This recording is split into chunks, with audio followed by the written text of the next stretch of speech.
Bitter winds howl through Wyoming's Blackhorn Mountains, where Sarah Winters' dream of being a rural schoolteacher is about to collide with nature's fury. Miles from civilization, her borrowed wagon breaks an axle in the worst blizzard in 40 years. With temperatures plummeting and wolves circling in the darkness, she stumbles upon the only light for 20 miles.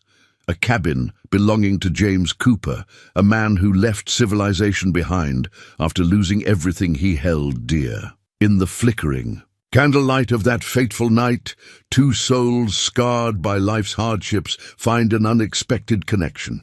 As the blizzard rages outside, Sarah's gentle persistence begins to thaw James's frozen heart, reminding him of everything he thought he'd lost forever. But can love bloom in a single night of survival? Before we jump back in, tell us where you're tuning in from.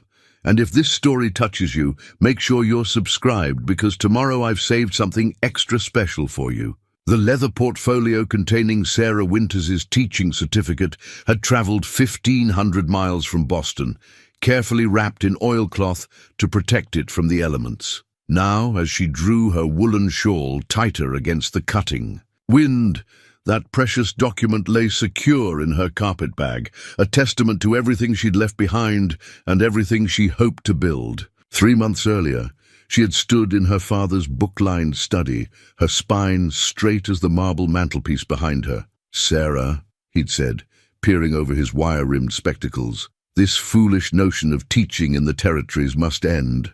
You're 26 now. The Appleton boy has shown interest. It's time to consider a suitable marriage." But Sarah had already made her choice. The moment she'd seen the advertisement in the Gazette, "Teacher wanted, Wyoming Territory, room, board, and $28 monthly," something had sparked in her soul. It wasn't the money. Heaven knew she could earn more teaching at any number of Boston's private academies. It was the promise of purpose, of building something meaningful in a place where education could make the difference between prosperity and poverty. Her mother had wept, of course. "You'll freeze to death in that wilderness," she'd predicted, pressing a fur muff into Sarah's hands. Or worse, marry some uncouth settler who's never seen the inside of an opera house. The muff now lay abandoned in her trunk back at the schoolhouse, too fine for the practical reality of frontier life.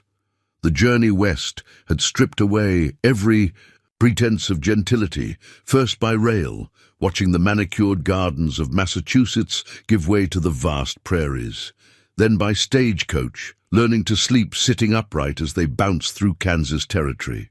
Finally, by wagon into Wyoming's high country, where the air grew thin and sharp as a knife's edge. The schoolhouse in Blackhorn Valley wasn't what she'd imagined. No neat white clapboard building with a bell tower, but a rough-hewn log structure, with a dirt floor and windows made from oiled paper. Her pupils arrived on horseback or on foot, some traveling 10 miles through all weather. They brought payment in eggs, firewood, or fresh game when money was scarce. Sarah learned to accept whatever was offered with grace. What the building lacked in refinement, her students made up for in eagerness to learn. 8-year-old Tommy Larson, who'd never held a pencil before September, now wrote his name in careful block letters. Mary Beth Wilson, at 12 already, responsible for her 4 younger siblings, devoured every book Sarah could provide, reading by candlelight after her chores were done. More than the teaching itself, Sarah found herself transformed by the raw beauty of the landscape. The mountains wore different colors for every season: autumn gold, winter white, spring emerald. Even now, with December winds howling down, from the peaks there was majesty in their severity. She'd never felt more alive, more certain of her place in the world. When the school board chairman had handed her that first month's wages, $28 in carefully counted silver coins, she'd felt a pride that no Boston society compliment could match. This was money she'd earned through her own merit, teaching children who truly needed what she could give them. If only she'd heeded the warning signs of the gathering storm. The way the sheep had huddled close to the ground that morning, the unusual stillness in the air, But she'd been so determined to deposit those wages at the territorial bank in Preston's Crossing, to prove to herself and her family that she could make her own way in the world. Now, as the first heavy flakes began to fall, Sarah clutched her carpetbag closer. The teaching certificate inside represented more than just her qualifications. It was proof that a woman could choose her own path, even if that path led her into the heart of a Wyoming winter. What she didn't know, as she urged her tired horse forward, was that the real test of her courage was only beginning. The first sharp crack came without warning. Sarah pulled back on the reins, straining to hear over the howling wind. The borrowed wagon, Mr. Peterson's pride, with its fresh-painted wheels and sturdy oak bed, shuddered beneath her. Another crack, this one louder, followed by the sickening sound of splintering wood. "Whoa there, easy now," she called to the horse, her voice barely carrying through the thickening snow. The wagon lurched violently to one side, and she knew, without looking, that the rear axle had given way. All those careful warnings from the livery stable keeper came flooding back. "Mind them ruts in the mountain track, Miss Winters. This storm weather makes the wood brittle as old bones." The horse, a steady bay gelding named Chester, stamped nervously in the deepening snow. Sarah wrapped the reins around her mittened hands and forced herself to think clearly. The temperature was dropping faster than a stone in a well, and Preston's Crossing lay at least 10 miles behind her. The schoolhouse, her intended destination, was another 8 miles ahead, assuming she hadn't strayed from the trail. Climbing down from the wagon seat, Sarah sank knee-deep in snow. The wind cut through her heavy skirts like they were made of gossamer, and her teeth began to chatter despite her determination to stay calm. The broken axle jutted from beneath the wagon at an impossible angle, the wood split clean through. No amount of frontier ingenuity could fix this, not in these conditions. She had matches in her carpetbag and a small tin of beans she'd purchased in town. But starting a fire in this wind would be near impossible, and the surrounding pine trees offered little shelter from the strengthening storm. Already, the falling snow had begun to erase her tracks, leaving only unbroken white in every direction. A long, mournful howl echoed across the valley, raising the hair on the back of her neck. Wolves.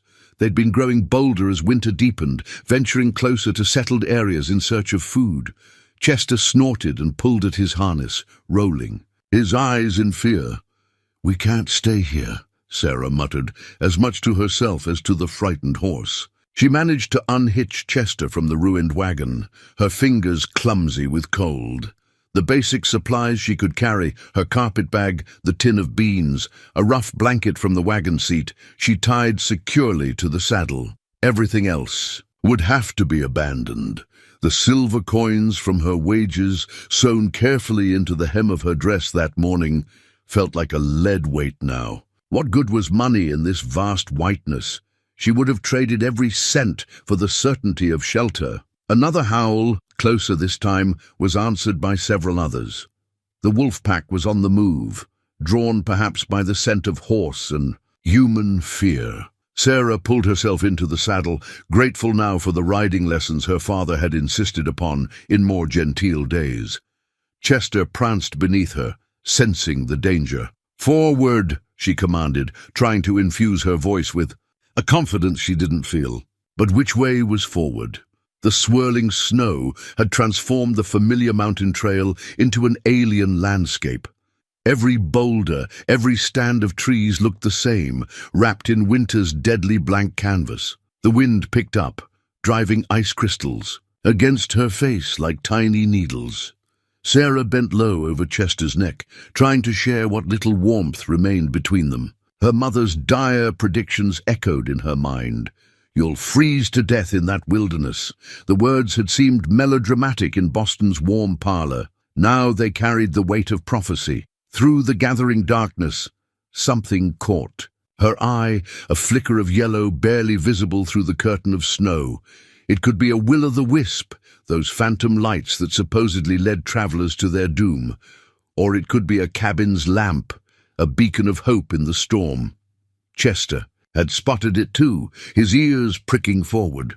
Before Sarah could decide whether to trust this potential salvation, another chorus of howls split the air, much closer than before. The decision was made for her. She turned the horse toward the distant light and gave him his head. "Please," she whispered, the word freezing in the air before her. "Please, let it be real." As they pushed forward through deepening snow, Sarah realized she was no longer certain whether she was praying for shelter or merely for the strength to face whatever lay ahead. James Cooper stood at his cabin's window, watching the storm transform the familiar contours of his mountain home into something otherworldly. The brass medal in his calloused hand caught the lamplight, its surface dulled by years of being handled. In moments like these, when the silence grew too heavy to bear, the inscription had worn thin.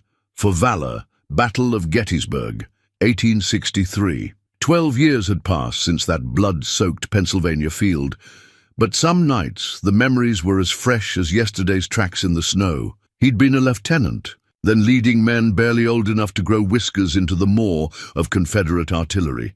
After the war, he'd tried returning to his family's shipping business in Philadelphia, but the crowded streets felt like a prison, every slammed door sending him diving for cover, every celebration firecracker bringing him back to those 3 days in July. The mountains had been his salvation, their vast silence a balm for shattered nerves, their harsh demands leaving no time for haunting memories. He'd built this cabin with his own hands 6 years ago, learning through trial and error. The first winter, snow had leaked through the roof. The second, a bear had torn through his food cache. But each challenge had been a gift in its way, forcing him to focus on immediate survival rather than past horrors. Now the cabin was as solid as he could make it. Neat rows of split wood lined the north wall, enough to last through spring. The root cellar held preserves and dried meat. His rifle, cleaned daily and kept loaded, hung within easy reach above the door. He needed nothing from the world beyond his mountain, and the world, he'd thought, needed nothing from him. The medal slipped from his fingers, landing on the rough-hewn table with a dull clank. James moved to the fireplace, adding another log to the flames. The storm was the worst he'd seen since settling here, the wind finding every tiny gap in the chinking between logs. He'd need to check the livestock again before full dark. His mule and 2 horses were already tucked safely in the barn, but weather like this made him restless. The animals sensed it too. He could hear them shuffling in their stalls, responding to some primitive instinct that warned of danger. The wolves had been growing bolder. Just yesterday, he'd found tracks circling the barn, and the week before, he'd had to shoot one that got too close to his youngest mare. The pack would be hunting tonight, driven by hunger to take risks they'd normally avoid. James pulled on his heavy coat, checking the priming on his rifle more from habit than conscious thought. The military precision of his movements remained, drilled into him by years of service. Some habits, like some memories, never truly faded. Outside, the bitter wind stole his breath. The path to the barn, worn smooth by daily use, had already disappeared under fresh snow. He moved carefully, counting his steps, aware that a single misstep in this weather could prove fatal. 15 paces to the barn door, then he stopped. There, almost lost in the storm's howl, came a sound that didn't belong, a horse's whinny, but not from his barn.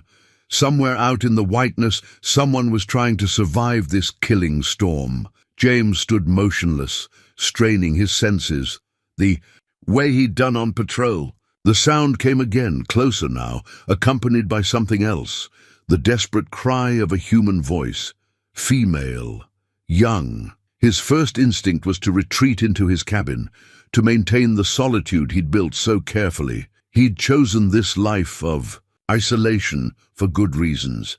The last thing he needed was a stranger bringing the outside world to his door. But even as these thoughts crossed his mind, his body was already moving toward the sound. The old instincts, the ones that had kept him and his men alive through the war, took over. Someone was in trouble. Nothing else mattered. He raised his lantern high, its light creating a small circle of visibility in the swirling snow. "This way," he called, his voice rough from disuse. "Head toward the light." The wind snatched his words away, but he called again and again. The sounds were definitely closer now. Through the curtain of white, a shape began to emerge, a horse, and rider moving slowly, almost blindly toward his light. James Cooper, who had spent 6 years ensuring he would never again be responsible for another human life, found himself walking out into the storm. The rider's fate was now tied to his, whether he wanted it or not. Some decisions, he realized, were made not by choice, but by circumstance, and by the person you couldn't help but be, no matter how far you ran. Sarah could barely feel her hands on the reins when she finally reached the cabin's door. The light she'd followed emerged from a frost-covered window, and behind it stood a tall figure, lantern raised. Chester stamped nervously, steam rising from his flanks. "Ma'am!" The man's voice was rough, unused. He stepped forward, revealing a weathered face partially hidden by a dark beard. "Let's get your horse settled first." Sarah tried to respond, but her teeth chattered too hard to form words. She nodded instead, attempting to dismount. Her legs, numb from cold, betrayed her. She would have fallen if the stranger hadn't moved, with surprising quickness to catch her arm. "Easy now," he said, his grip firm but careful. "The barn's just 20 paces. Can you walk?" Yes." She forced the word out, willing her frozen limbs to cooperate.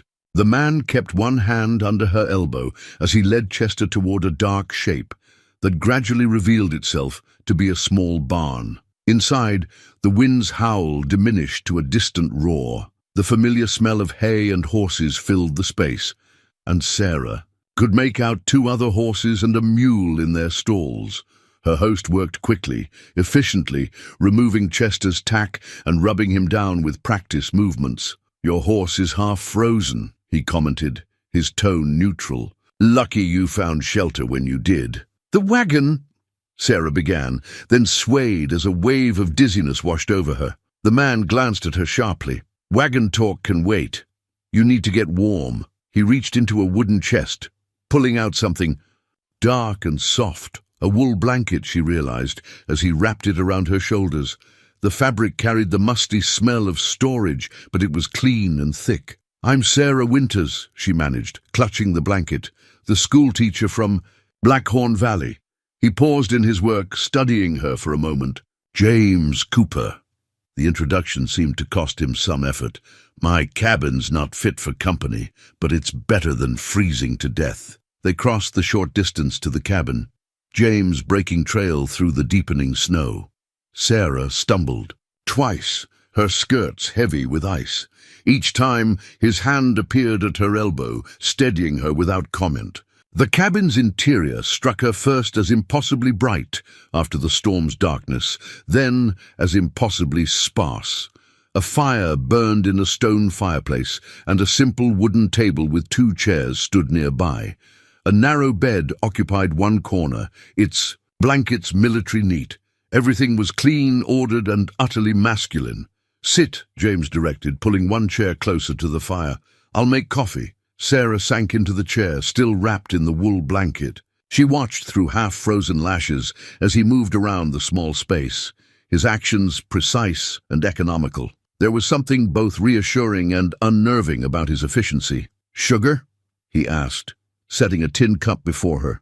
"No, thank you." She tried to wrap her fingers around the cup's warmth, but they trembled too badly. Without comment, James steadied the cup, helping her take that first blessed sip of hot coffee. "There's stew," he said after a moment. "You should eat something. I couldn't impose. It's not imposition, it's sense. You're suffering from cold. Hot food and drink will help." His tone made it clear this wasn't a discussion. As feeling slowly returned to her extremities, Sarah became acutely aware of the situation. Here she was, alone in a strange man's cabin, miles from anywhere. If her mother could see her now, she'd faint dead away. Yet there was something about James Cooper's careful distance, the way he moved around her like she was a spooked horse, that paradoxically made her feel safer. This was a man, she sensed, who had thought through every aspect of survival, including now hers. "Thank you," she said softly, when she could trust her voice. "I know this must be an unwelcome interruption to your solitude." James looked up from stirring the stew pot, his expression unreadable in the firelight. "No one plans to be out in weather like this. Even wolves seek shelter on such nights." He hesitated, then added, "The storm's far from over. You'll have to stay until morning at least." The implications of that statement hung in the air between them, as heavy as the wool blanket around her shoulders. Sarah squared her shoulders under its weight. She had chosen the frontier life, with all its uncertainties. Now she would have to trust that this stranger's gruff kindness was exactly what it appeared to be. The cast-iron stove dominated the cabin's main room, its black surface reflecting the firelight like a living thing. James moved around it with the familiarity of long habit, adding wood through its small door, adjusting the damper with practiced touches. The stew pot bubbled on its surface, filling the cabin with the rich aroma of beef and herbs. Sarah watched him work, noting how he kept a careful distance between them, never turning his back completely. A soldier's habits, she realized, remembering the precision of his movements in the barn. The war might be 12 years past, but it still shaped his every action. "Your clothes should dry here," he said, indicating a line strung near the stove. "I can step outside while you change into—" He paused, frowning, then disappeared behind a rough curtain that separated the cabin's sleeping area. He returned with a clean flannel shirt and wool trousers, both clearly his own. "They'll be too big, but they're dry." The thought of wearing a man's clothing should have scandalized her. Instead, Sarah felt only gratitude for the prospect of warmth. "Thank you. I won't need you to step outside. Behind the curtain will be sufficient." A ghost of a smile touched his lips. "Practical of you. Call if you need help." Behind the curtain, Sarah peeled off her frozen layers, hanging each piece carefully on the line. The borrowed clothing swallowed her. She had to roll the sleeves and pant legs several times, but the fabric held the faint scent of pine smoke and saddle soap, clean and oddly comforting. When she emerged, James was ladling stew into 2 bowls.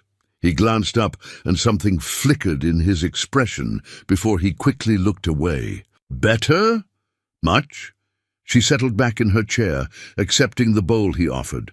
The stew was simple but well seasoned, the meat tender. "This is delicious. Did you hunt the beef yourself?" "Venison," he corrected. "From last month's hunting. The vegetables are from my root cellar." They ate in silence for a while, but it was a different quality of silence than before, less awkward, more companionable. The storm's fury seemed to intensify the comfort of the cabin's warmth, the satisfaction of hot food. "How long have you lived here?" Sarah asked finally, when her bowl was nearly empty. James considered the question as if calculating something precisely. 6 years, 4 months. Since the summer of '69. Alone all that time? Mostly. Traders come through every few months. Sometimes I guide hunting parties when they're fool enough to try these mountains. He stood, taking their empty bowls to a wash basin. "You're the first person to stay the night." The implications of that statement hung in the air. Sarah wrapped her hands around her coffee cup, choosing her next words carefully. "I appreciate your hospitality, Mr. Cooper. I know it can't be easy, having your solitude disrupted." "James," he said quietly, still facing the basin, "if you're wearing my clothes and eating my food, you might as well use my given name." "James," she repeated, and saw his shoulders relax slightly. "Then you must call me Sarah." He turned then, leaning against the rough wall. The firelight carved deep shadows in his face, making him look older than she'd first thought. Perhaps 35 or 40. "Sarah, what brought you out in weather like this?" She told him about the school, the monthly wage run to Preston's Crossing, the broken wagon axle. He listened without interrupting, but she noticed how he tensed at her mention of the wolves. "You were lucky," he said when she finished. Another hour out there. He left the sentence unfinished, moving to check the stove's damper again. I know. Sarah watched him add another log, noting how the flames cast his shadow large against the cabin wall. Does it make you uncomfortable having saved me? The question surprised them both. James straightened slowly, meeting her eyes for the first time since she'd changed clothes. Not uncomfortable, just, he searched for the word, responsible. For your safety, until the storm passes. I can take care of myself, she said, but without heat. I'm sure you can. But tonight, you don't have to. He turned back to the stove, ending the conversation as definitively as closing a door. The photograph fell from between the pages of Sarah's book when she reached for it in her carpet bag. It fluttered to the floor like a wounded bird, landing face up near James's feet. He bent to retrieve it, then paused, his hand hovering over the image. A family stood posed before a grand Boston house, father in a dark suit, mother seated in a silk gown, 3 daughters arranged like carefully placed flowers. Sarah recognized herself in the youngest, barely 17 then, wearing the same determined expression she now saw in her mirror. Your family? James asked, handling the photograph with unexpected gentleness before passing it back. Yes, taken the summer before my older sister Mary's wedding. Sarah traced the outline of her sister's figure with one finger. She died 2 years later. Influenza. James nodded, a gesture of understanding rather than mere sympathy. Lost my brother at Antietam. Never found his body. The admission seemed to surprise him, as if he hadn't meant to share so much. He turned abruptly toward his trunk, opened it with decisive movements, and withdrew something wrapped in oilcloth. Inside was another photograph, this one creased and worn at the edges. Thomas, he said, showing her the image of a young man, in uniform, his face bearing the same strong features as James. He was 19, still writing poetry in his letters home the week before the battle. Sarah studied the photograph, noting the confident smile of someone who hadn't yet learned what war really meant. You were there too? Different regiment. I was with the 6th Pennsylvania Cavalry.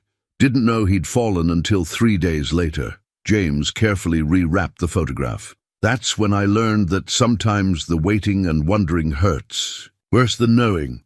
Is that why you came here? To stop waiting and wondering about things you couldn't change? The question hung in the air between them. James moved to the stove, adding another log, though it wasn't strictly needed. Partly.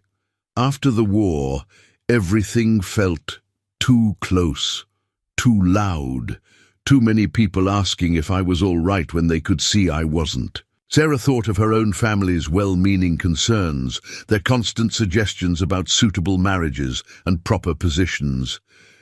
Sometimes other people's care can feel like a cage. Exactly. He turned to face her, surprise and recognition mingled in his expression. You understand that? Why do you think I came out here? Every sympathy call after Mary's death, every careful introduction to eligible young men, they were all bars in that cage.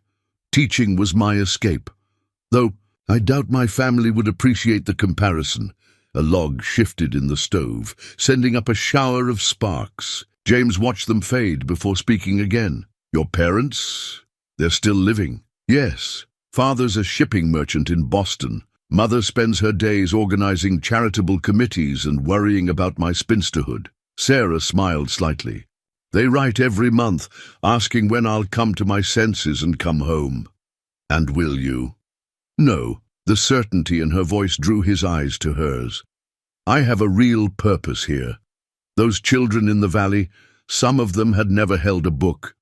Before I came, last week, little Annie Drake read her first complete sentence. The look on her face, she shook her head.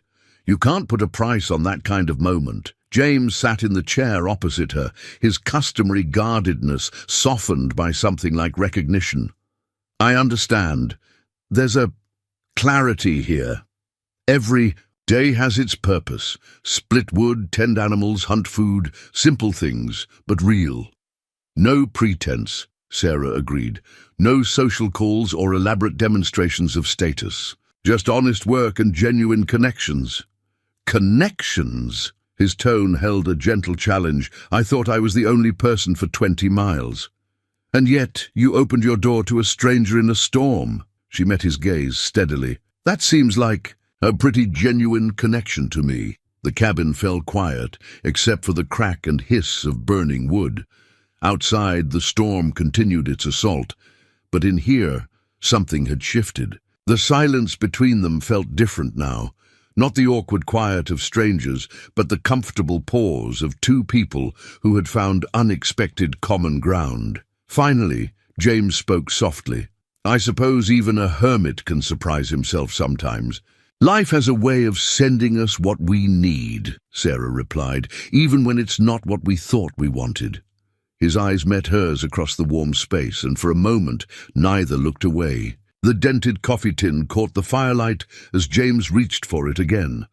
More? He offered, and Sarah nodded, holding out her cup. The hour was late. The cabin's single clock had chimed 11 some time ago, but neither seemed inclined towards sleep. It's good coffee, she said, watching as he carefully measured the grounds. Much better than what we get at the general store. Trade with the Mexican merchants when they come through. They understand coffee better than most. He worked the pot with practiced movements. Learned to appreciate good coffee during the war. Sometimes it was the only thing that kept us moving. What was it like? Sarah asked softly. The war? No one ever speaks of it back home, except in grand terms of victory and sacrifice. James was quiet for so long, she thought he wouldn't answer. When he finally spoke, his voice was distant, as if reading from a book written long ago. Mostly, I remember the waiting. Hours of boredom punctuated by moments of sheer terror, the smell of wet wool and gunpowder, the way men prayed in whispers the night before a battle. He poured fresh coffee for them both, the rich aroma filling. The cabin. But there were good moments too, sharing letters from home, singing around campfires, the way men from different worlds became brothers, like your cavalry unit. Yeah. He smiled slightly. Had a Boston boy in my squadron, Harvard-educated, never worked a day in his life. By the end of the war, he could shoe a horse better than any blacksmith I knew. Sarah wrapped her hands around the warm cup. What happened to him? Went back. To Boston. Became a doctor. Writes me sometimes, though I rarely answer. James stared into his coffee. It's harder to maintain friendships when you're running away from the world. Is that what you're doing? Running away? He met her eyes then, something vulnerable crossing his expression. Aren't you? Perhaps, she admitted. But I like to think I'm running towards something too. Independence, purpose, a life that's truly my own. And have you found it? Out here in the wilderness? Sarah considered the question carefully. Parts of it. Teaching gives me purpose. The children's progress gives me joy. But sometimes, she paused, surprised by her own honesty. Sometimes the silence is very loud. James nodded slowly. I know that silence. It's different from solitude. How do you bear it? Work helps. Physical labor leaves little room for loneliness. He gestured around the cabin. Built most of this myself. Every log, every nail was a lesson in focus. And when the work is done, when night falls, then I remember why I chose this life. The simplicity, the peace. He hesitated. Though tonight has made me wonder if I've taken simplicity too far. Sarah felt her cheeks warm, not entirely from the coffee. How so? Having someone to talk to. It's not as difficult as I remembered. His voice dropped lower. At least, not with the right person. The coffee pot simmered quietly on the stove, marking the silence that followed his words. Sarah found herself studying his face in the dim light, the stern lines softened by firelight, the grey threading his dark beard, the way his eyes seemed to hold both caution and invitation. I should check the horses, he said suddenly, standing. At this hour, storm makes them restless, won't be able to sleep anyway until I know they're settled. He pulled on his coat. Will you be all right for a few minutes? Sarah smiled. I think I can manage not to burn down your cabin in the time it takes to check the barn. That earned her a quick grin, transforming his face. "I appreciate the consideration." He paused at the door. "There's more coffee in the tin if you want."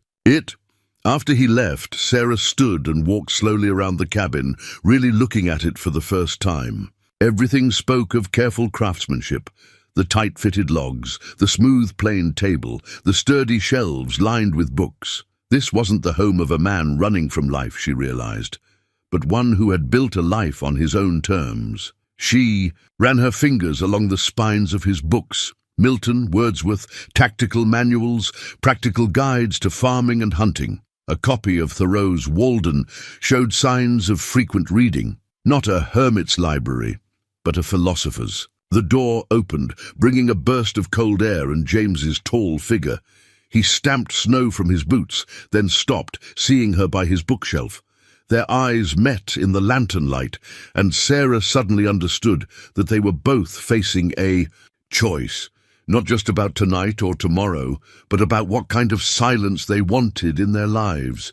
The cabin window rattled in its frame as another gust of wind struck, making Sarah jump. The glass, clouded with frost at its edges, offered only darkness beyond its pain. James stood beside it, his expression tense as he studied the night. "Storms, getting worse," he said quietly. "The kind that can last for days." Sarah moved to stand beside him, drawn by the concern in his voice. Through the window she could see snow whipping past in horizontal sheets, the barn barely visible as a darker shape in the swirling white. "I've never seen anything like it." "Worst storm since '71, James replied. "Lost 2 good horses that year. Couldn't reach the barn for 3 days. His hand rested on the window frame, fingers tracing old wood. "This time we're better prepared." But a long, mournful howl cut through the storm's roar, closer than before. Sarah felt James stiffen beside her, his body automatically shifting to place himself between her and the window. "The wolves," she whispered. "They're hunting. They've been watching the barn since sunset." His voice was grim. "Storms driving them down from the high country. They're desperate enough to risk coming this close." Another howl, answered by several others.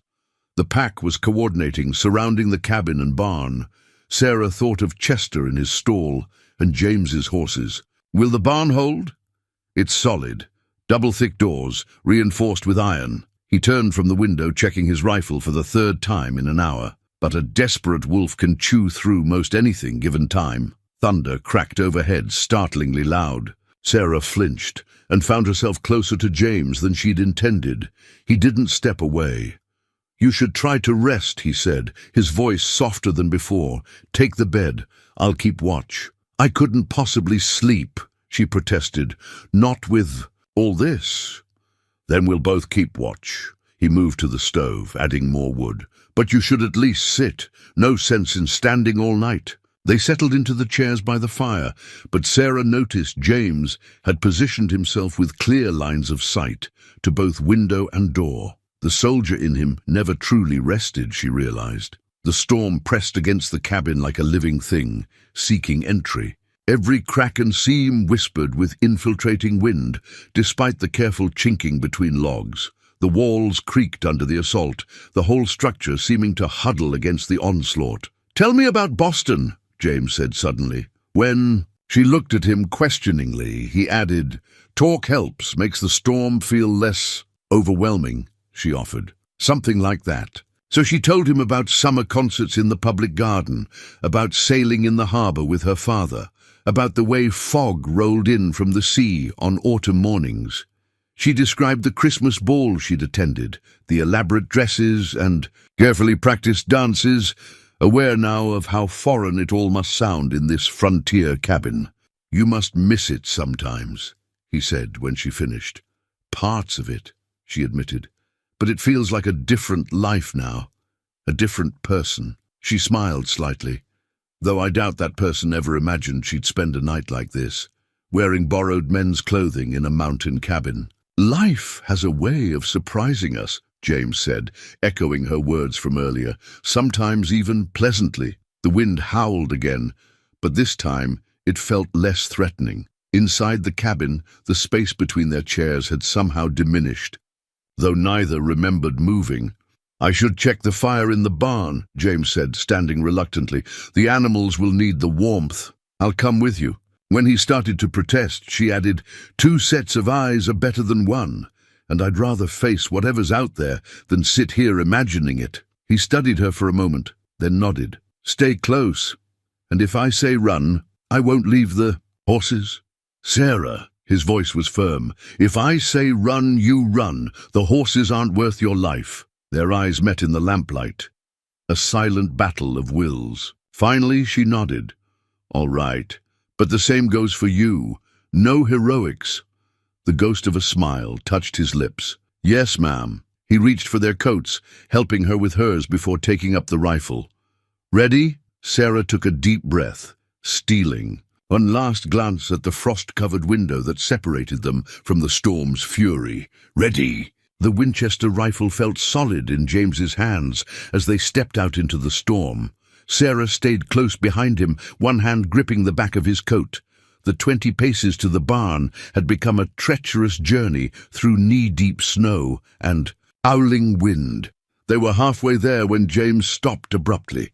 Sarah collided with his back, then froze as she saw what had halted him. 3 dark shapes moved through the swirling snow, low to the ground, eyes reflecting the lantern's light like yellow coins. Back to the cabin, James said quietly. Slow and steady. But before they could retreat, more shapes emerged from the white darkness behind them. The pack had them surrounded, using the storm as cover for their approach. Sarah counted 6 wolves, then 8, their hunger overwhelming their natural fear of humans. The barn, James amended, his voice still calm. It's closer. Move with me. They changed direction, maintaining a measured pace. James kept the rifle moving in a slow arc, covering their flanks. The wolves paced them, drawing gradually closer. One bold male darted forward, testing their defenses. The Winchester's report cracked through the storm. The wolf yelped and leaped back, wounded but not fatally. The shot's echo had barely faded. Before the pack responded, their howls triumphant now that they had their quarry in the open. "Run!" James commanded, and they sprinted the remaining distance to the barn. The wolves surged forward, but another shot from the Winchester held them. At bay long enough for Sarah to wrench open the door.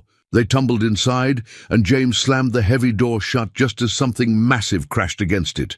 The horses whinnied in terror, stamping in their stalls. Chester's scared breathing was harsh in the enclosed space. Sarah moved quickly to calm them, while James secured the door's iron bar. "Will it hold?" she asked, stroking Chester's neck. "It'll hold." James checked his ammunition. "But they're not going to just go away. Not now that they've got our scent and know where we are." As if confirming his words, they could hear scratching at the walls, the sound of powerful jaws testing the wood. The pack had them surrounded, and they knew it. "We can't stay here until they give up," Sarah said.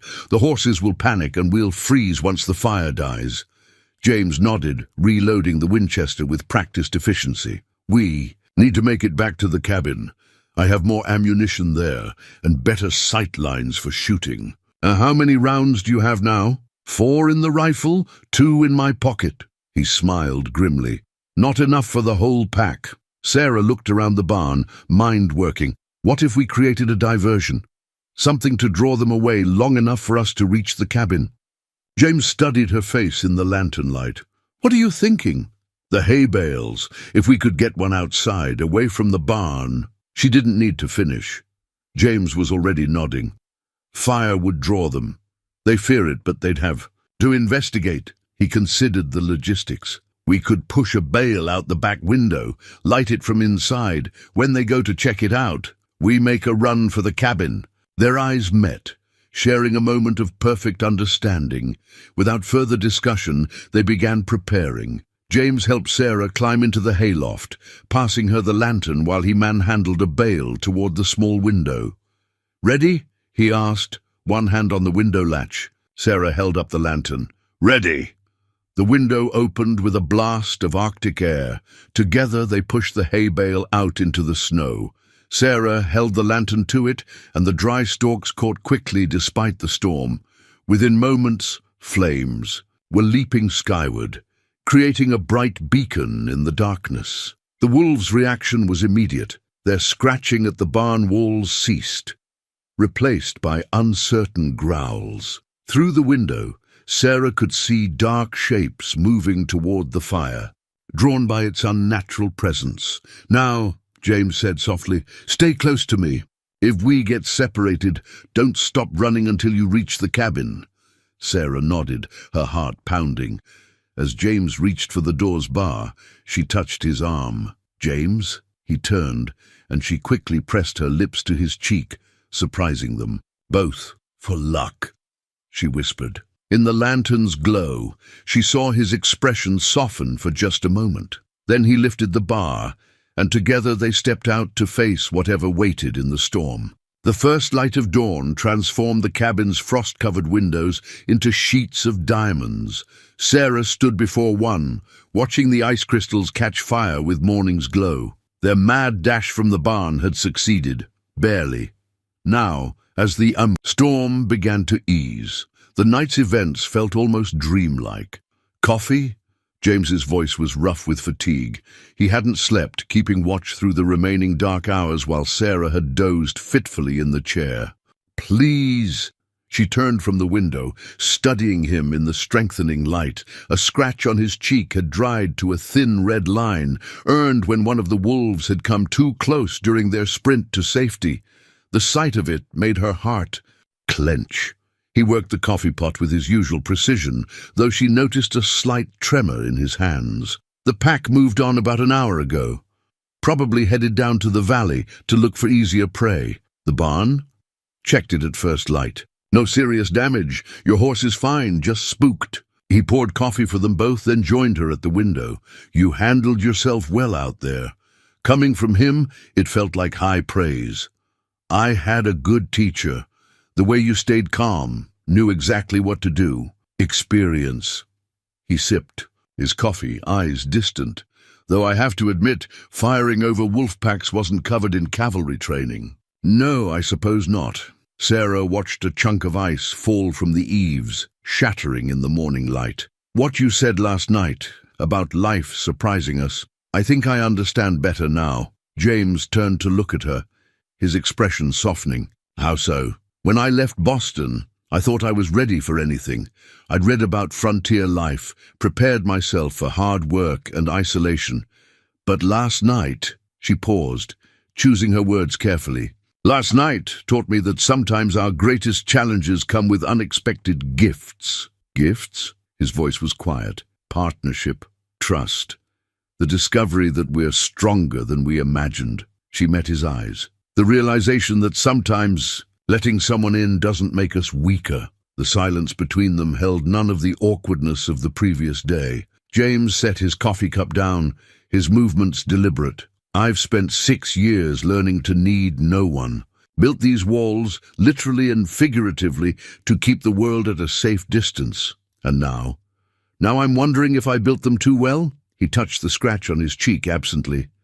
"If I've been confusing safety with solitude." Sarah's, and rose of its own accord, fingers brushing his where they rested on his face. He caught her hand gently, holding it there for a moment before letting go. "We should check the horses," he said, but made no move toward the door. "Make sure they've settled after the excitement." "Of course." She smiled slightly. "Though I notice you're saying we now, not telling me to stay behind." That earned her a quiet chuckle. "After watching you face down a wolf pack with nothing but a lantern and quick thinking, I'd be a fool to underestimate you again." They dressed for the cold, movements synchronized now from shared experience. The storm had passed, leaving behind a transformed world. Every branch wore a coating of ice that sparkled in the morning sun. Their breath formed clouds in the crystalline air as they made their way to the barn. Inside, the horses nickered greetings. Jester pressed his nose against Sarah's shoulder as she checked him over, while James's mare stretched her neck over the stall partition, seeking his attention. "No worse for wear," James assessed, running practiced hands over his horse's legs. "Though I think we'll all sleep better tonight." "Tonight," Sarah repeated softly. They hadn't discussed how long she would stay, how long the snow would keep the trails impassable. The subject hung between them, unspoken, but impossible to ignore. "The path to Blackhorn Valley won't be clear for at least a week," James said, as if reading her thoughts. "Maybe longer with this much snow. I should send word to the school board, let them know I'm safe." She hesitated. "If you have paper, I could write a note. Perhaps next time you go hunting. I'll make sure it reaches them." He turned to face her fully. "Sarah, about last night." "Yes?" But whatever he'd been about to say was interrupted by a sharp crack from outside, another sheet of ice falling from the roof. The moment passed, yet something had shifted between them, as tangible as the changing light through the barn's high windows. They finished tending the horses in comfortable silence, then stepped out into the brilliant morning. The world sparkled. Around them, familiar yet somehow new, like a painting seen in different light. 3 days after the storm, James brought Sarah's broken wagon wheel into his workshop, a lean-to attached to the barn's southern wall.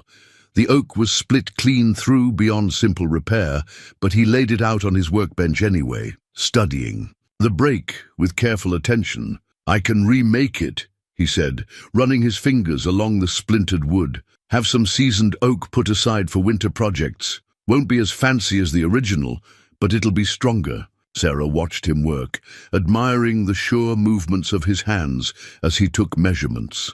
The past few days had settled into an unexpected rhythm, sharing meals, tending animals, evening conversations that stretched later each night. Now, watching him plan her wagon's repair, she felt oddly conflicted. "There's no hurry," she said. "The pass won't be clear for days yet." James glanced up, his expression unreadable. "No, it won't, but best to be prepared." He selected a piece of oak from his stock, hefting its weight. "Your school board will be wondering about you. I wrote the note, as we discussed. Whenever you next go hunting." "About that." He set the wood down, turning to face her fully. "I've been thinking, once the wheel's fixed, and the weather allows, I should escort you back to Blackhorn Valley. These mountains can be treacherous after a big snow. Easy to lose the trail where drifts have covered it." Something warmed in Sarah's chest at his offer, even as practicality made her protest. "I couldn't ask you to leave your animals, your routine. You're not asking, I'm offering." He picked up a plane, testing its edge. "Besides, I need supplies from Preston's Crossing. Make the trip worthwhile." They both knew it for the excuse it was, but neither commented on it. Sarah moved closer, watching as he began shaping the new wheel spoke. His sleeves were rolled up, revealing forearms corded with muscle from years of such work. A dusting of sawdust had settled in his beard. "I've been thinking too," she said carefully, "about ways to repay your hospitality. Not necessary." "Nevertheless," she persisted, "the school board pays me partly in supplies, flour, coffee, sugar. I could share some, help replenish what we've used." "We?" The word hung in the air between them. "These past few days." She paused, gathering courage. "I've never felt more at home anywhere, not even in Boston." James set down his tools slowly. "Sarah, I know it's forward of me to say so. I know it goes against every rule of propriety. But after what we faced together, it seems foolish to pretend this is just about hospitality or practical matters." He turned to face her, sawdust floating in the shaft of sunlight between them. "No, it's not just about hospitality, but you have a life in Blackhorn Valley, students who need you, a position to maintain. The school is 15 miles from here, far but not impossible, especially if," she hesitated, if I had a reason to make the journey. If there was somewhere, someone, to come home." "Two." James stood very still, the morning light carving deep shadows in his face. When he spoke, his voice was rough. "I'm not an easy man to live with. These years alone have left their mark. I'm not asking for easy. I'm asking for real." She stepped closer, close enough to see the pulse beating in his throat. "Unless I'm misreading everything that's happened since that first night." His hand rose to cup her cheek, calloused palm gentle against her skin. "No, you're not misreading anything." He took a deep breath. But there would be talk. A respectable schoolteacher, living so far out, with a man who left civilization behind. Let them talk. I didn't come west for other people's opinions. She covered his hand with hers. I came to build something meaningful, something true. The kiss, when it came, tasted of sawdust and coffee and possibility. James's arms wrapped around her with careful strength, as if she might disappear like morning mist. When they finally parted, his eyes held a light she hadn't seen before. "The wheel can wait," he said softly. "For now." Sarah smiled, understanding all he wasn't saying. They had time now, time to figure out how two independent souls could build a life together without either losing their hard-won freedom. Time to learn each other's rhythms, to make plans, to face whatever challenges lay ahead. Outside the workshop, snow was already beginning to melt from the cabin's eaves, the first sign of winter's loosening grip. But inside, surrounded by the scent of fresh-cut oak and the warmth of newfound purpose, Sarah and James had found their own kind of spring. A week after the storm, Hank Matthews' arrival broke their peaceful isolation. The grizzled trapper appeared at the cabin door just before noon, his mule laden with furs and news from town.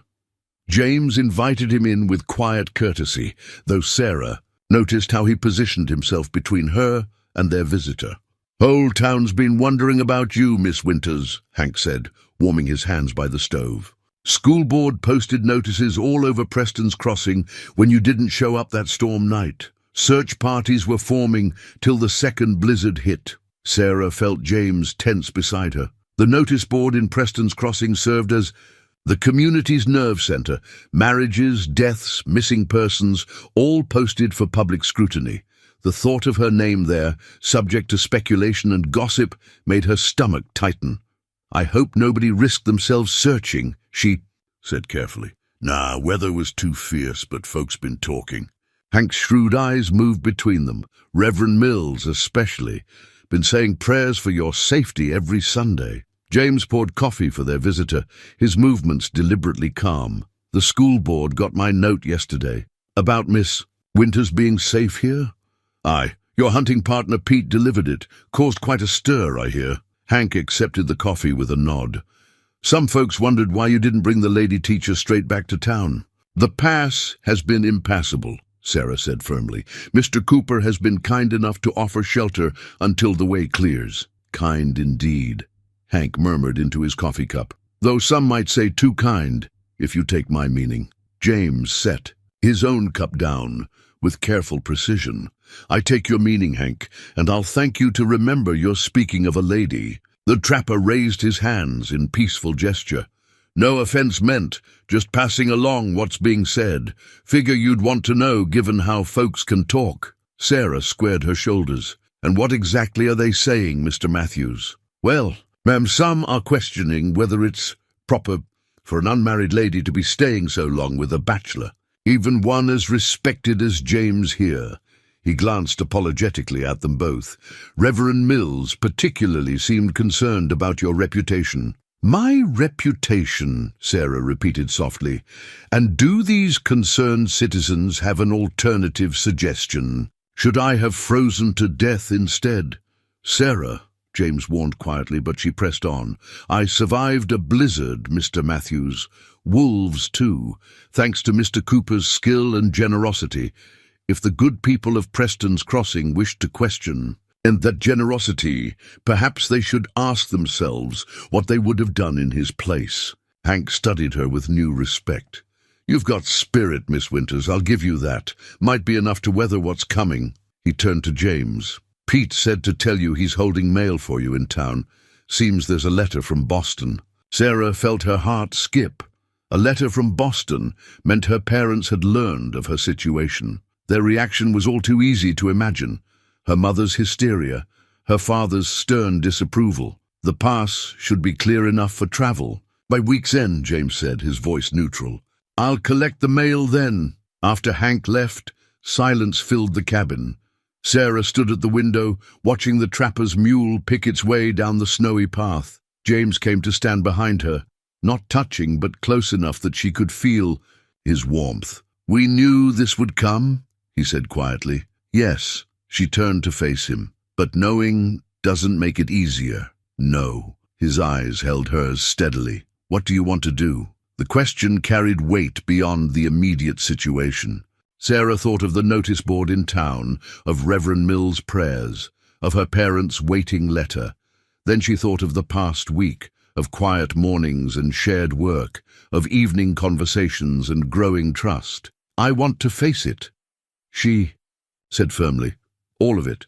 But I won't let other people's opinions drive me from what I know is right." James nodded slowly, as if she'd confirmed something for him. "Then we'll face it together, when the past clears." The word "together" hung between them like a promise, more binding than any posted notice could ever be. The letter from Boston sat unopened on James's table, her father's precise handwriting stark against the cream envelope. Sarah had been staring at it for nearly an hour, while James worked quietly outside, giving her privacy for what they both knew would be a difficult reading. Finally, she broke the seal, unfolding 3 sheets of expensive stationery covered in her father's firm hand. "My dear daughter, news of your predicament has reached us through the telegraph office in Preston's Crossing. Your mother has taken to her bed with anxiety, and I find myself questioning every decision that led to allowing this Western adventure of yours. I have made arrangements with the Appleton family. Richard still holds you in highest regard, despite your previous refusal of his suit. He has agreed to forget that unfortunate episode and would welcome you as his bride upon your return to Boston. This solution would restore your reputation and provide you the security you have so recklessly endangered. A draft for your travel. Expenses is enclosed. Telegraph upon reaching any major station, and we will send someone to escort you home. Your concerned father." Sarah set the letter down with trembling hands. The draft fluttered to the floor, but she made no move to retrieve it. Outside, she could hear James splitting wood, the steady rhythm of axe against log matching her heartbeat. The door opened quietly, and he entered, reading her expression. Without a word, he poured them both coffee and sat across from her, waiting. "They want me to come home," she said finally, "to marry Richard Appleton and forget this Western adventure, as father calls it." James nodded slowly, his face carefully neutral. "Appleton? You've mentioned him before." "My mother's choice.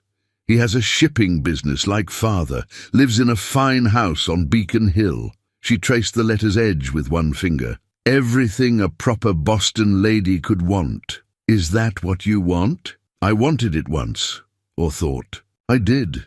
She met his eyes. "It seems like another lifetime now. Before I knew what it was to build something real, to face real challenges, to feel—" "What?" "Alive." She stood, moving to the window. "Richard Appleton has never split wood or faced down wolves or helped birth a calf in the middle of the night. He's never taught a child to read or watch the sun rise over mountains or—" She turned back to James. "Or looked at me the way you do." He stood then, crossing to her with the quiet grace that still surprised her in such a powerful man. "And how do I look at you? Like you see me. The real me, not just the proper Boston lady I was raised to be." His hand rose to cup her cheek, rough with calluses but infinitely gentle. "I see a woman of remarkable courage and determination. Someone who chose a harder path because it was true to her heart. And now I have to choose again." She leaned into his touch. "They'll never understand, you know. My parents, the Boston society they represent. They'll say I've ruined myself. You don't have to decide right now. Don't I?" She stepped back, gesturing at the letter. "They're waiting for my telegraph. The whole town is watching and wondering. Even the Reverend is praying for my soul.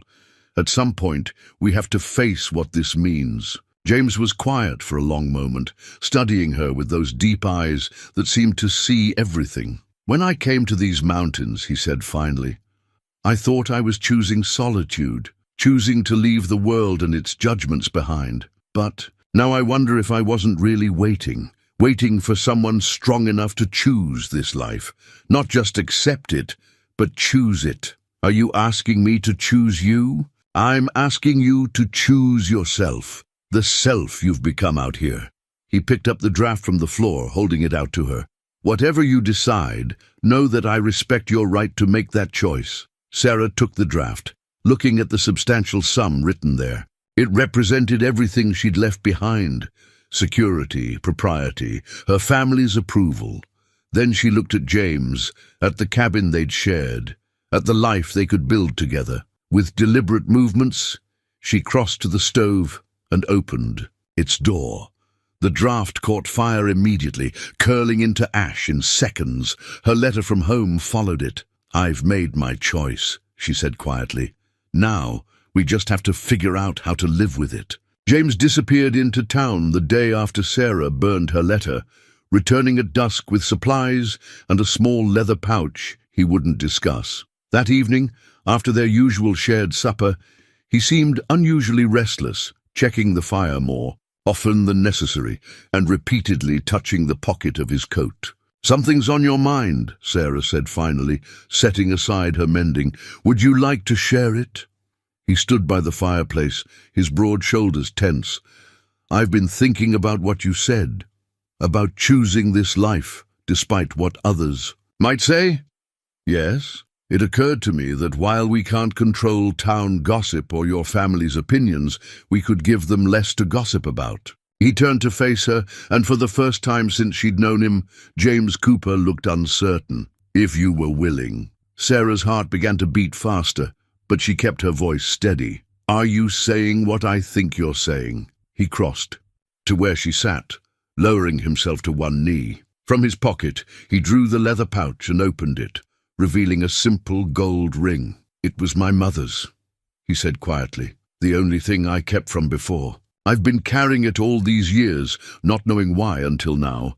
Sarah stared at the ring, its surface gleaming softly in the firelight.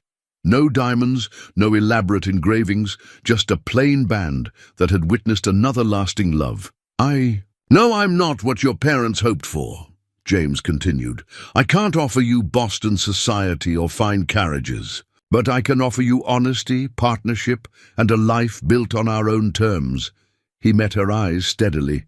"Will you marry me, Sarah Winters?" She reached out to touch the ring, then his hand holding it. "When?" He blinked, clearly not expecting that response. "When?"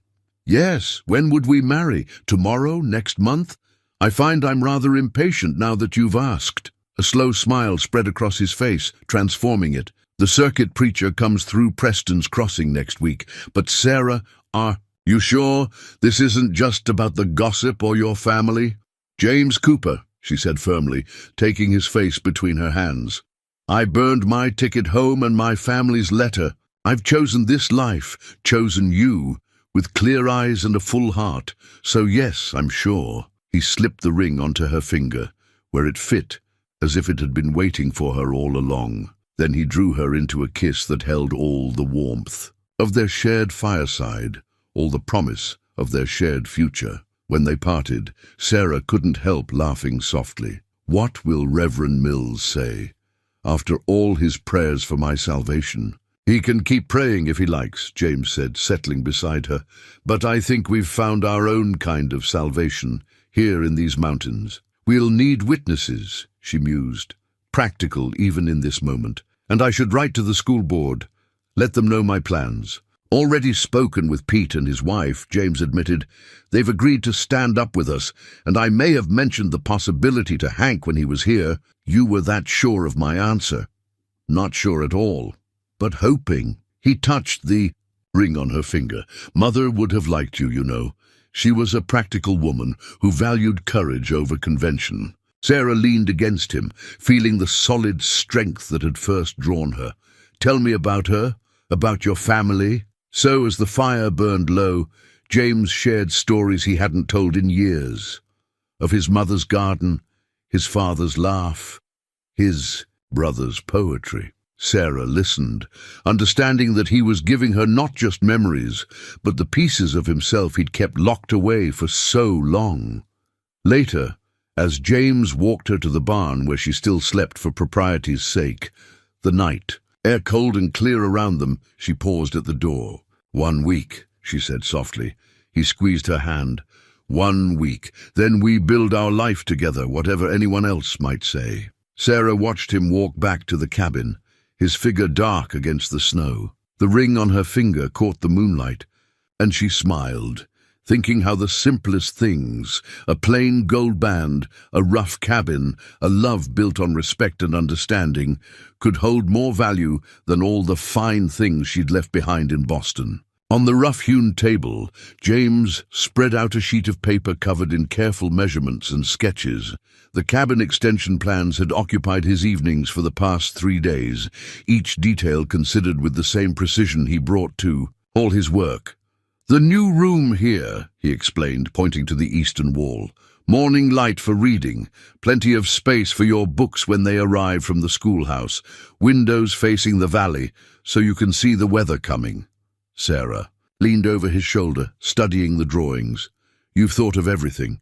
"Not everything." He pulled out another sketch. "Thought we might add a proper kitchen here, more storage space, better light for cooking, and a root cellar beneath, bigger than the current one. Planning to feed an army, planning for the future." He glanced up at her. "Pete's wife mentioned you're good with children. The school board's not the only ones who've noticed." A warm flush spread across Sarah's cheeks. They hadn't discussed children yet, but the idea had been there, unspoken, in their plans and preparations. "The cabin will need to grow with us. And then, that's the beauty of building your own home. It can become whatever we need it to be." He traced the lines of the proposed addition. "I've been stockpiling lumber, good seasoned pine. With Pete's help, we could have the framework up before the spring rains." Sarah pulled up a chair, adding her own practical considerations to the plans. "We'll need more shelving here, and perhaps a desk by this window. For grading papers and writing letters, already planned for it." He flipped to another sketch. "Built-in bookshelf along this wall, desk beneath the window. Thought you might like a space of your own for teaching work." The consideration in his planning touched her deeply. This wasn't just a man making room for a wife in his home. This was a true partner, creating space for all aspects of her life and work. "The school board's letter arrived today," she said, pulling the document from her pocket. "They've agreed to my proposal. 3 days of teaching in the valley, with reduced pay, but freedom to arrange my own schedule." James nodded, unsurprised. They'd discussed this possibility at length, how to balance her commitment to teaching with their life together. "The mare I'm training will be ready by spring. Steady on mountain trails, even in poor weather. You've thought of that too. Everything we build here, we build together." He caught her hand, thumb brushing over his mother's ring. "Your work matters. The children in the valley need their teacher, and their teacher needs this." Sarah gestured to the plans, to the cabin around them, to him. "A home that's more than just a place to live. A purpose that's more than just a job." A commotion outside drew their attention. Pete's wagon arriving with the first load of lumber. They stepped out to greet him, and Sarah was struck by how naturally James included their neighbor in their plans, how easily he'd begun to reconnect with the community he'd once shunned. "Brought what I could today," Pete called, jumping down from the wagon. "Rest will come next week after the wedding. Mary's already started on a quilt for you both." "She shouldn't go to the trouble," Sarah protested, but Pete waved her off. "Community takes care of its own," he said simply, "even ones who've kept to themselves too long." He shot a meaningful look at James, who actually smiled. They spent the afternoon unloading lumber, stacking it carefully under tarps near the cabin. Pete's easy conversation and ready laugh filled the space that had been silent for so long, and Sarah watched James gradually relax into the interaction. As the sun began to set, Pete loaded empty crates back into his wagon. "Mary says to remind you, dinner at our place tomorrow, no arguments. She wants to discuss wedding preparations." After he left, Sarah and James stood in the lengthening shadows, surveying the stacked lumber that represented their future. "It's really happening," she said softly. "All of it." "Having second thoughts?" "No." She turned to face him. "I'm having first thoughts. and second thoughts, and third thoughts, and they're all the same. This is right. This is where I'm meant to be. He pulled her close, both of them still smelling of fresh-cut pine and honest work. The cabin plans lay on the table inside, waiting to become reality, just as their shared future waited to unfold before them. The packet of seeds lay open on the newly built kitchen table, tiny promises of life spilling across the smooth wood. Sarah sorted them with careful fingers: peas, carrots, beans and herbs, while James worked the soil in their expanded garden plot. Through the new window, she could see him breaking ground that had never been cultivated, each strike of his hoe revealing dark earth to spring sunshine. The winter's snow had finally retreated, leaving behind soil enriched by months of rest. The south slope gets the best light, he'd explained while planning the garden. Protected from the worst winds, good drainage. Been meaning to plant more than just the basics for years. Now, watching him work the soil where her kitchen herbs would grow, Sarah understood that he'd been waiting for more than just the right time to expand the garden. He'd been waiting for someone to make it worth the effort. Their wedding 2 months ago had changed more than just their living arrangements. The cabin itself had transformed, growing to accommodate their shared life. The new room faced east as planned, filled with morning light and Sarah's books. James had built the shelves himself, sizing them perfectly to hold her teaching materials and beloved volumes. But the real transformation had been in James himself. The solitary man who'd once gone weeks without speaking now discussed plans. Over breakfast, shared stories in the evening, and had even begun accepting dinner invitations from neighbors. Last week, he'd spent an entire afternoon helping Tommy Drake, one of Sarah's students, gentle a wild-spirited colt. "Soil's ready," he called from the garden. "How do you want to arrange the planting?" Sarah gathered the seeds and her carefully drawn garden plan. Outside, the spring air held the last bite of winter, but promised warmth to come. She joined James in the turned earth, showing him her design. "Herbs closest to the kitchen," she explained. "Then peas along the fence you built. They'll need the support for climbing. Carrots and beans in the middle where the soil's deepest." He studied her plan with the same attention he'd given to the cabin extension. "Good thinking. You've allowed space for everything to grow. I had a good teacher." She smiled, remembering their conversations about soil and seasons, about giving plants room to flourish. "Though I never expected to use my Boston Garden Club knowledge quite like this." James looked around at their expanding homestead. The enlarged cabin, the new barn addition, the freshly turned garden. Place keeps growing like it was waiting to become more than just shelter. "It's becoming a home," Sarah said softly, "a real home." They worked together through the morning, planting seeds in careful rows. Sarah showed him how to gauge the proper depth for each type, while he demonstrated how to protect tender shoots from late frost. Their hands met in the soil, dirty and honest and purposeful. As they worked, Sarah's students began arriving for their afternoon lessons. She'd converted the cabin's original room into a classroom 3 days a week, an arrangement that had raised eyebrows but proved practically sound. The children seemed to learn better here than in the drafty valley schoolhouse, and parents had stopped questioning the arrangement when their children's reading and arithmetic showed marked improvement. "Teacher," Annie Drake called, running ahead of her older brothers. "Did you plant the seeds? Can we help?" James straightened from his work, and Sarah saw him hide a smile as the young girl skidded to a stop at the garden's edge. "Careful of the new plantings," he said, his gruff tone belied by the gentleness in his eyes. "But if you want to help, we've got more seeds to sow after lessons." Annie beamed at him, no longer intimidated by the mountain man who'd once seemed so fierce. Other children arrived, gathering at the garden's edge with curious eyes. "First, we learn," Sarah said firmly, brushing soil from her skirts. "Then we plant. Who can tell me why seeds need both soil and sunshine to grow?" As she led her students inside, she caught James watching her with an expression that made her heart warm. Later, they would plant the remaining seeds together, planning for harvests yet to come. But for now she had young minds to tend, another kind of garden that needed nurturing. The seeds of change they'd planted that winter had grown into something neither of them had expected, not just a marriage or a home, but a life rich with purpose and possibility. Like the garden taking shape outside their window, it would require care and attention to flourish. But the soil was good, the foundations were strong, and they would tend it together. The wedding quilt spread across their bed, its patterns telling a story in fabric and thread.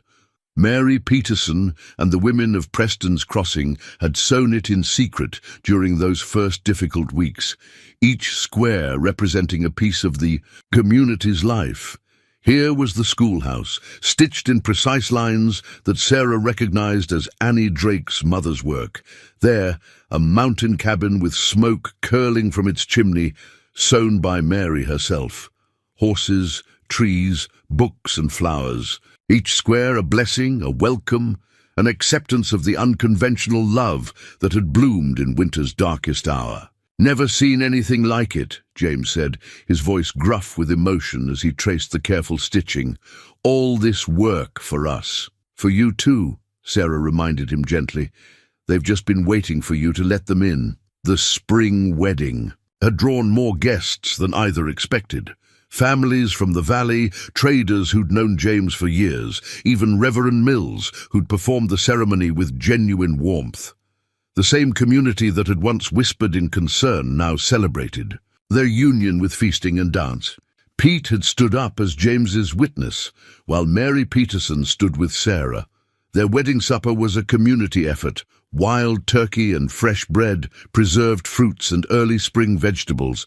Children ran playing between the tables, and Sarah's students presented her with handwritten poems bound in a leather notebook. Now, as evening settled over their expanded cabin, Sarah and James stood together by the new east window.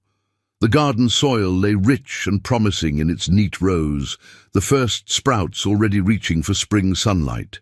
Inside, their books mingled. On fresh-built shelves, their cups sat paired by the coffee pot, and the wedding quilt crowned their shared bed. "When I first took shelter here," Sarah said softly, "I never imagined this would be my home, that the storm that seemed a disaster would lead me to everything I didn't know I needed." James drew her close, his arms strong and sure around her. "When I built this cabin, I thought I was building a fortress, somewhere to hide from the world." He kissed her temple gently. "Instead, it became a gateway to a bigger life than I ever thought I'd have again." Through the window, they could see the mountains where their story had begun, still touched with winter's snow, but warming to spring's promise. The future stretched before them like the valley below, wide open, full of possibility, and all the more beautiful for being shared. And if the winds still howled sometimes on dark nights, they had each other, and a love as solid as the cabin's new foundations, as warm as the quilt that would cover their dreams.